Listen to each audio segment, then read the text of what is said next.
massive winter storm making its way from the plains to the mid-Atlantic, dropping several inches of snow and causing icy conditions. Here's a live look in Baltimore, where you can see there's a snowplow right there.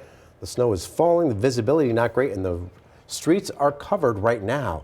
So AJ is tracking that storm and showing us how it's creating a travel nightmare for some. Good morning, AJ. Good morning, Mario. You can see the snow overspreading parts of the Washington, D.C. area. Winter storm warnings, they span over 800 miles from St. Louis all the way to the Atlantic coastline.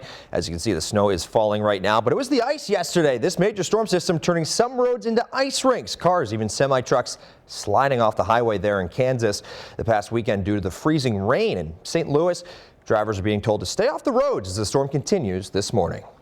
Makes me scared for the people because it could be older folks that don't know how to drive like normally, you know, on a sunny day. It's hard for them to drive C or anything like that. And it's just, these conditions are terrible. Like it's not ideal to go drive somewhere that you don't really need to drive. While many of these places do average some snowfall each winter, keeping up with a storm of this magnitude can be difficult. It's not only the snow and the ice. 5 tornado reports coming in from the deep south yesterday as well. There's a chance for a few spin-ups today, but the main threat moving forward will be an additional 6 to 12 inches of snow possible here for parts of the I-95 corridor. Washington, D.C. all the way down into Norfolk, Virginia. Could even see a few snowflakes for this morning.